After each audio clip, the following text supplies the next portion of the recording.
A dar esta charla. Como ya les contaba Paulina, me pidieron que les hablara de los top 3 o las 3 emergencias en tejidos blandos más importantes o más frecuentes. En esta oportunidad elegí estos 3 temas que ustedes ven acá en la pantalla, 2 de ellos relacionados al trauma, que sí son muy frecuentes de presentarse en los servicios de urgencia y que respecto también a los cuales nos solicitan exámenes. Vamos a hablar entonces de lesiones traumáticas musculares y de cuerpos extraños en tejidos blandos. Y el tercer tema que elegí no es tan frecuente que se nos soliciten exámenes al respecto, pero sí tienen bastante trascendencia en el aporte de las imágenes en la resolución clínica de estos cuadros. Los objetivos de la charla entonces va a ser revisar el rol de estos estudios, revisar cuál es el rol de los estudios por imágenes en el diagnóstico y manejo de estas patologías y además conocer el rendimiento y las limitaciones de cada una de estas modalidades en el proceso diagnóstico de las patologías que ya mencionamos. Vamos a partir entonces con las lesiones traumáticas musculares. Como dato estadístico, recordar que 30 a 50% de las lesiones relacionadas a actividades deportivas son lesiones musculares. Se les ha clasificado en lesiones de tipo directo o lesiones indirectas según el mecanismo que las genera, ¿ya? Vamos a revisar esta clasificación sobre todo para manejarnos un poco en cuanto a la fisiopatología de la generación de estas lesiones. Así, en el caso de las lesiones directas tenemos las contusiones, lesiones musculares que se generan por golpes contusos, y también las laceraciones musculares donde tenemos lesiones que se generan producto de traumatismos cortopunzantes. Y dentro de las lesiones indirectas tenemos los síndromes compartimentales, el dolor muscular de aparición tardía, también conocido como DOMS, y las lesiones por elongación, que las destaqué acá porque es el tema en el que nos vamos a enfocar más que nada. Entonces, tenemos las lesiones por elongación, cuya clasificación internacional, la que se maneja en la mayoría de los artículos, es la siguiente. Las clasifican lesiones grado 1 o distensiones musculares, lesiones grado 2, también conocidas como desgarros parciales, y lesiones grado 3, que corresponden a los desgarros totales. Han habido publicaciones que se ha dicho que esta clasificación carece un poco de utilidad para los clínicos, y eso en realidad en parte es cierto, sobre todo para el grupo de los desgarros parciales. Vamos a ir complementando a medida que vayamos avanzando en la presentación un poco más de detalle en relación a los desgarros parciales, porque realmente es necesario proporcionar más información que solamente decir que existe un desgarro parcial del músculo para que el traumatólogo pueda elegir adecuadamente el tratamiento. Ahora, para estudiar los desgarros, ¿cuál es la técnica que tenemos que elegir? Básicamente se oscila entre la resonancia magnética y el ultrasonido. De todas formas, la técnica que tenemos que elegir, sobre todo en nuestro medio, es el ultrasonido, y no solo es por un tema de disponibilidad técnica, sino también por un tema que tiene que ver con la resolución espacial que el ultrasonido brinda en el diagnóstico de lesiones musculares. Ustedes ven acá que la resolución espacial que los equipos actuales de ultrasonido brindan para el diagnóstico de lesiones es de lesiones realmente muy pequeñas, ¿ya? Para no hacerlo parecer tan microscópico, vamos a decir que entre 0,2 y 0,5 milímetros. Digamos, ese es el tamaño de las lesiones que podemos diagnosticar a través de ultrasonido. La resonancia compite con el ultrasonido en el sentido de que la resolución de contraste de los tejidos es mucho mayor. Realmente un desgarro en resonancia se va a ver como un área edematosa que se va a discriminar claramente del resto del músculo. Sin embargo, como el ultrasonido permite una interacción directa con el paciente, que es muy importante que el paciente nos indique el sitio donde tiene la más molestia, podemos explorar dirigidamente esa zona y al evaluar en detalle realmente podemos llegar a diagnósticos con mucha más sensibilidad que la resonancia. Es bien importante también al momento de enfrentarnos a realizar una ecografía de un paciente con un supuesto desgarro, tener el contexto clínico en el que se desenvuelven. Habitualmente son pacientes entonces que están realizando alguna actividad deportiva o alguna actividad de esfuerzo brusco, un movimiento brusco, que sufren un dolor súbito y que habitualmente les imposibilita después seguir con la actividad que estaban realizando. La mayoría de los desgarros, por lo demás, se sitúan también en extremidades inferiores y existen grupos musculares que típicamente se afectan más. De esos vamos a recordar sobre todo el del cuádriceps, el recto femoral, de los isquiotibiales, el bíceps femoral, de los aductores, el aductor largo, y del tríceps sural, el gemelo medial. La gran mayoría de los desgarros están en esos 4 músculos diferentes y fundamentalmente en la zona de la unión miotendínea, que es la zona que más se afecta en los pacientes adultos. La ubicación dentro del músculo varía un poco en los pacientes que son de la edad pediátrica o pacientes mayores. Vamos a pasar entonces un poco a revisar las imágenes de los diferentes tipos de lesiones musculares indirectas. Habíamos mencionado la primera, que era la distensión muscular o la lesión grado 1, que corresponde en el fondo a roturas microscópicas de fibras musculares que generan una hemorragia local.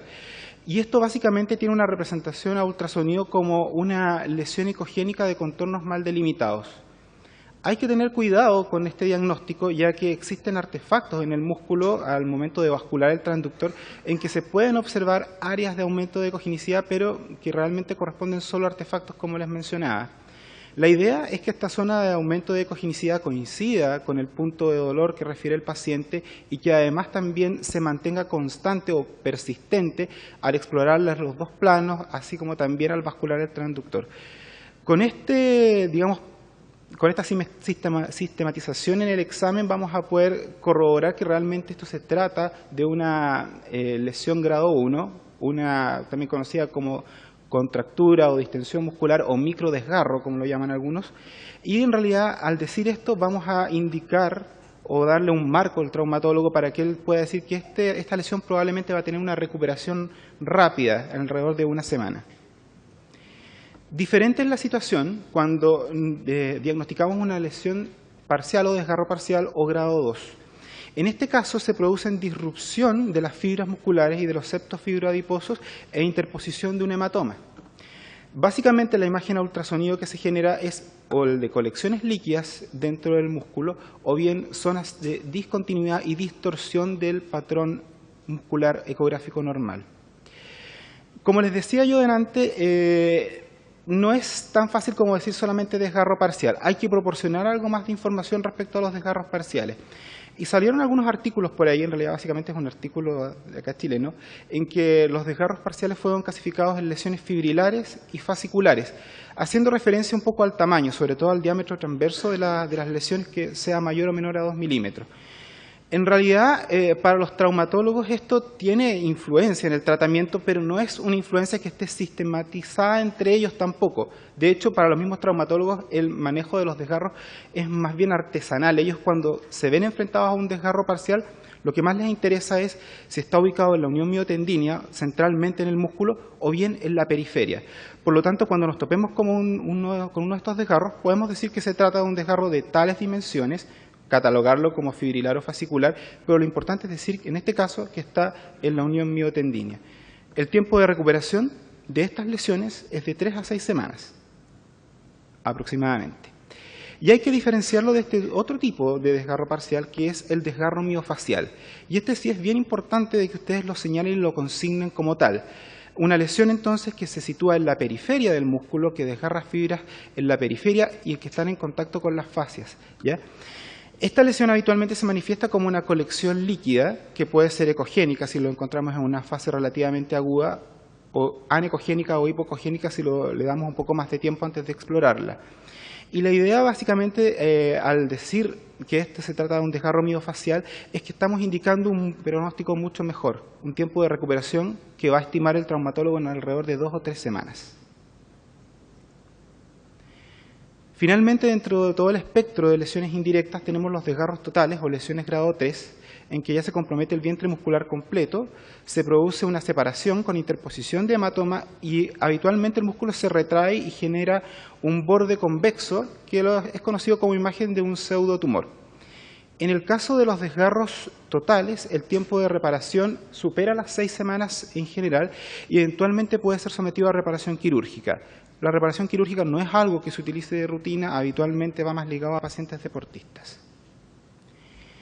¿Qué podemos resumir entonces de las lesiones traumáticas musculares?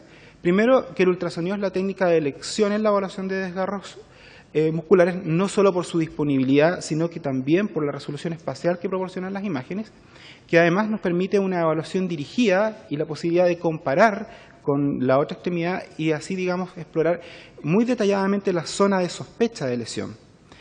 Independiente de la clasificación que ustedes utilicen para llamar a estos desgarros, sea la clasificación internacional en grado 1, 2 o 3, o clasificarlos en miofaciales, fibrilares, fasciculares, lo importante primero es certificar si se trata de una lesión grado 1, es decir, una contractura de distensión muscular, o bien de un desgarro parcial. Y dentro del desgarro parcial, ubicar la lesión, precisamente si se trata de una lesión en unión miotendínea o miofacial.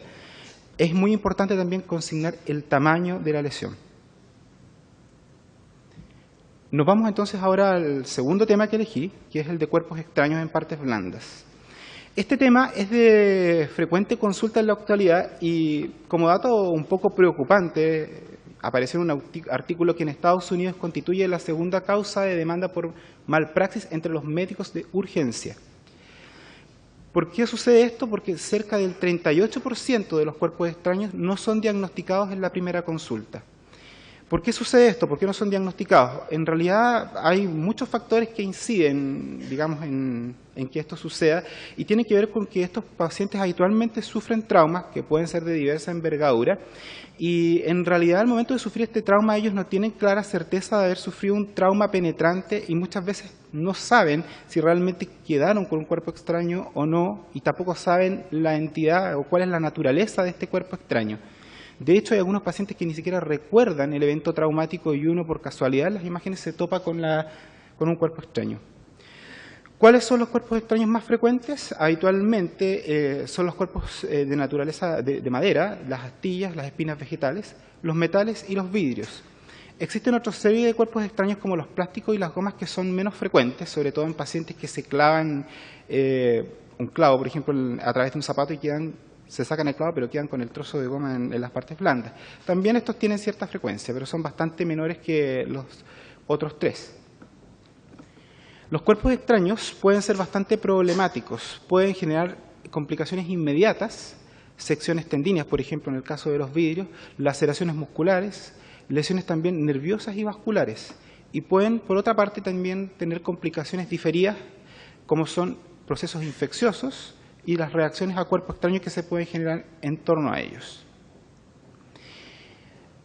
Estos son los tres cuerpos extraños o los tres tipos de cuerpos extraños más frecuentes: los metales, los vidrios y los trozos de madera. Antes de que existiera el ultrasonido, básicamente la radiología simple era la forma de buscar un cuerpo extraño y ustedes pueden ver cómo los metales y los vidrios son bien representados a radiología simple. Pero la madera en realidad se representa casi nada. Así es bueno que sepan que el 80% de todos los cuerpos extraños son detectables en radiología simple, esto incluyendo los cuerpos extraños de madera. Pero solo el 15% de los cuerpos extraños de madera son detectables en radiología simple. Idealmente el método de estudio con el que evaluemos un cuerpo extraño debería proporcionarnos una serie de características que son de interés para el clínico. Fundamentalmente el tamaño del cuerpo extraño, la presencia o el número de fragmentos, cuántos son, y la ubicación. En el caso de estos cuerpos extraños, metales y vidrios, la radiología simple es muy buena para indicar sobre todo el número de fragmentos y el tamaño, pero dar una ubicación exacta no es tan fácil. Y así, ya en los últimos años, en realidad ya más de una década, el ultrasonido de alta resolución ha empezado a jugar un rol muy importante en el diagnóstico de los cuerpos extraños. Ustedes ven la representación acá de los metales, los vidrios y los trozos de madera, y decirles que el ultrasonido tiene una sensibilidad muy alta, superior a la de la radiografía en globo para la detección de cuerpos extraños. Sin embargo, siempre está pesando acá el tema de que es un examen operador dependiente. ¿Qué pasa? La detección y caracterización del cuerpo extraño depende de la incidencia del ultrasonido sobre el cuerpo extraño. Es así que es necesario que el operador de ultrasonido sea capaz de hacer una incidencia de las perpendicular a la superficie del cuerpo extraño para poder verlo en su total magnitud, para poder detectarlo incluso, y para que además genere los artefactos que son relativamente característicos para ellos. A ultrasonido todos los cuerpos extraños son ecogénicos y pueden o no generar artefactos posteriores, como por ejemplo la madera puede generar sombra acústica posterior. Esto no es siempre en realidad. Los metales y los vidrios pueden generar reverberancia posterior. Pero esto también es un fenómeno bastante relativo, relativo, como yo les decía, a la dirección de la incidencia del haz de ultrasonido y también dependiente de la forma del cuerpo extraño. Por muy perpendicular que estemos al cuerpo extraño con nuestro ultrasonido, si el vidrio tiene una morfología irregular o convexa, no va a dar reverberancia. Lo que suele dar es una sombra acústica posterior sucia. Y otro punto más a destacar con los cuerpos extraños es que los softwares, como la armónica y la imagen compuesta, atenúan los artefactos que los cuerpos extraños generan y de hecho pueden dificultar un poco el diagnóstico. Así que de repente es preferible no utilizar estos software que hacen que los músculos se vean tan bonitos y en realidad preferir ver el artefacto para poder realizar con mayor certeza el diagnóstico. Como les decía yo, el ultrasonido va a ser fundamental en la localización del cuerpo extraño y esa es su mayor ventaja. Podemos indicar entonces si el cuerpo extraño está en una ubicación profunda, como se trata de este que está en relación a un plano muscular, si es más bien superficial, subcutáneo, como en el caso de este, pero muy cerca de un plano articular, y así también evaluar la relación que puede tener con un tendón, si está intratendíneo, peritendíneo, o bien evaluar cuerpos que sean muy superficiales, como este otro, que es dérmico. Una cosa importante y que suele aumentar la sensibilidad y la especificidad del diagnóstico es que después de 24 horas que el cuerpo extraño ha penetrado al organismo, se genera un halo hipoecogénico en torno a él. Ese halo hipoecogénico corresponde a la respuesta inicial del organismo, a la reacción a cuerpo extraño, y en el fondo esto nos permite aumentar la sensibilidad y especificidad de nuestro examen y discriminarlo sobre todo de algunos artefactos que pueden simular o generar falsos positivos, sobre todo gas o suturas. El ultrasonido efectivamente es la mejor herramienta para diagnosticar cuerpos extraños, pero hay que tener mucho cuidado, porque este cuerpo extraño, que ustedes lo ven solamente como un punto ecogénico, correspondía a esta aguja. Y ustedes ven que por la orientación que tiene esta aguja en los tejidos blandos, es absolutamente imposible que con el ultrasonido logremos colocarnos o que el haz de ultrasonido incida en forma perpendicular a la superficie del mayor eje de la aguja. Así que fundamentalmente en los metales y en las agujas hay que tener mucho cuidado y deberían tener una evaluación con radiología simple, aparte de la evaluación con ecografía. Por otra parte, si bien el ultrasonido nos demuestra cuerpos extraños muy pequeños, como este que mide menos de 1 milímetro y corresponde a un vidrio, recordarles también que el vidrio habitualmente algo de representación tiene a radiología simple. Hay que confiar en la radiología simple para el diagnóstico de vidrios y metales. Resumiendo entonces los puntos relacionados a los cuerpos extraños en partes blandas, vamos a recordarles entonces que el ultrasonido tiene la mejor sensibilidad en la detección de cuerpos extraños de cualquier índole. Lo fundamental es que es capaz de localizar con exactitud la ubicación del cuerpo extraño. Sin embargo, también recordar que no es la panacea, que tiene limitaciones, sobre todo con cuerpos extraños de escaso diámetro, como son las agujas fundamentalmente, y que quedan orientadas por la forma en que ingresan al organismo, paralelos a las de ultrasonido, y esto realmente dificulta su diagnóstico. Cuidado también, además, al utilizar la imagen compuesta y la armónica, ya que pueden interferir con el diagnóstico. Después de un tiempo que el cuerpo extraño esté en el organismo, el halo hipocogénico en torno a él aumenta la sensibilidad y la especificidad del diagnóstico. Busquen en el fondo el halo hipocogénico en cuerpos extraños que ya lleven un tiempo de evolución. Y bueno, no hay que olvidarse para nada de la radiología simple. En realidad, si tiene baja sensibilidad para los cuerpos extraños de madera y no estaría indicada tomarla en estos casos, sí debería tomarse de rutina en el caso de pacientes que aporten el dato de un eventual metal o vidrio como cuerpo extraño. El último tema que vamos a analizar son las infecciones. Las infecciones de partes blandas son muy frecuentes y la mayoría de ellas son intrascendentes, ¿ya? Representan un continuo de síntomas que van desde la foliculitis o celulitis no complicada hasta la fascitis necrotizante. Habitualmente la mayoría de las infecciones, como les decía yo, no tienen mayor complicación y con la anamnesis y el examen físico se logra un diagnóstico adecuado y además asignar un tratamiento que corresponde. Sin embargo, los clínicos en algunas oportunidades pueden tener dudas y nos pueden pedir el apoyo a través del estudio de imágenes. ¿Qué es lo que quieren saber o qué es lo que tenemos que aportar con nuestras imágenes? Primero, detectar y situar la presencia de un proceso inflamatorio para así poder darle un nombre a esta infección. celulitis, bursitis, tenosinovitis, miositis, fascitis. Básicamente estos son los grupos principales de infecciones que podríamos llegar a discriminar con las imágenes. Por otra parte, les interesa por sobremanera descartar que exista un absceso que sería la complicación drenable o quirúrgica de cualquiera de estas infecciones. Además, nos sirven las imágenes para guiar punciones o biopsias y eventualmente también de control del tratamiento quirúrgico o médico de alguna de estas infecciones. ¿Cuál es la técnica de elección para la evaluación de las infecciones? En realidad depende de la extensión y la profundidad del compromiso.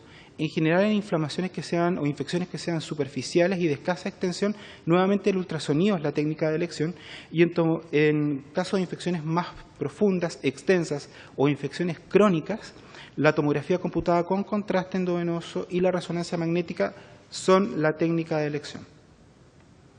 Vamos a ver algunas imágenes de los diferentes tipos de infecciones de tejidos blandos. La celulitis, que corresponde a una inflamación de la dermis con extensión variable al subcutáneo. En general, estas son evaluadas a través de ultrasonido y el ultrasonido demuestra un engrosamiento y aumento de ecogenicidad de la dermis y también del tejido celular subcutáneo, que ustedes lo ven acá, y que además este tejido subcutáneo adopta este patrón en adoquines, producto de que se va acumulando líquido en los septos fibroadiposos entre los lobulillos grasos. Si bien este aspecto es bastante inespecífico y se puede ver en edemas por estasia venosa, por ejemplo, la hipervascularización al Doppler color suele ser un buen orientador y un apoyo a certificar el diagnóstico de una celulitis, aparte, digamos, de la clínica que en realidad orienta también. En el caso de las bursitis, recordad de las bursitis que los orígenes son variados, postraumáticas, por cristales, infecciosas, y de hecho la etiología infecciosa es la menos frecuente de todas. El problema que tenemos con las bursitis es que tanto por las por cristales y las infecciosas se ven idénticas, no hay ninguna diferencia a imágenes que nos permita saber si es una u otra. En el diagnóstico de las bursitis podemos utilizar básicamente el ultrasonido y la resonancia magnética, ¿ya? La radiología simple en algunas oportunidades nos puede mostrar aumentos de volúmenes de partes blandas, pero en realidad no confirma el diagnóstico. Son las otras técnicas las que sí nos van a permitir realizar un diagnóstico un poco más exacto, y uno siempre parte recordando que las bursas tienen ciertas ubicaciones características, así que cuando se topen con un proceso inflamatorio adyacente al olecranon, en situación prepatelar o infrapatelar, recordar que en realidad aquí hay bursas y que pueden ser estas la causa del proceso inflamatorio. En las bursitis puede predominar el componente sinovial o el componente líquido, y dentro del componente líquido puede tener múltiples ecos en suspensión, y en el caso de los componentes sólidos, verse como masas pseudotumorales. Recordar entonces que la ubicación y el proceso inflamatorio local nos va a permitir hacer entonces el diagnóstico de una bursitis. Las tenosinovitis también son imágenes bastante similares a las de origen infeccioso, así como también las de otras etiologías. Frecuentemente las tenosinovitis infecciosas las vemos en extremidades superiores, en manos y muñecas, relacionadas a los tendones flexores y a traumas cortopunzantes. Los hallazgos, como les mencionaba, inespecíficos, un tendón que puede verse hipoecogénico, engrosado, con una vaina sinovial engrosada, líquido peritendíneo y además hipervascularización al Doppler color. De los abscesos, recordar que son colecciones de tejido necrótico y otros componentes más que pueden tener diferentes ubicaciones, tanto superficiales, así como también más profundas, y que el ultrasonido básicamente va a ser útil para las infecciones más superficiales. El aspecto del ultrasonido es bien variable, de hecho no necesariamente se ven como colecciones líquidas, muchas veces tienen ecos en suspensión, y en realidad un elemento súper útil es presionar sobre la colección que estamos viendo y ver los ecos que oscilan dentro de la colección, y así vamos a poder decir que en realidad esto se trata de un absceso. También generan refuerzo posterior del ultrasonido. En el caso de abscesos más profundos, la indicación es tomografía computada, vemos la colección líquida, eventualmente gas, el proceso inflamatorio que se destaca más que nada tras la administración de contraste endovenoso. La tomografía computada no siempre es la respuesta tampoco para los abscesos. A veces es necesario que realmente la resonancia magnética venga a demostrar que esto se trata de una cavidad que tiene un proceso inflamatorio asociado. Por último, un par de palabras de las fascitis necrotizantes, muy temidas por pronóstico bastante malo que tienen. Se trata de una infección de fascias profundas y que puede tener orígenes diversos y ser habitualmente idiopática. En radiología, clásicamente, nos han dicho que la presencia de gas en torno a los planos faciales es una característica bastante orientadora. Sin embargo, esto no es siempre, y es la resonancia magnética un poco la que lleva la batuta en este momento en el diagnóstico de la fascitis necrotizante, mostrando engrosamiento de fascias, colecciones líquidas en torno a los planos faciales y edema muscular. Finalmente es el cuadro clínico el que diagnostica la fascitis necrotizante como tal, y esto es solamente un proceso inflamatorio facial. Para la última diapositiva, me quedan solamente 10 segundos, doctora. Decir que las infecciones habitualmente no requieren apoyo de imágenes. En infecciones superficiales optar por el ultrasonido. En infecciones profundas.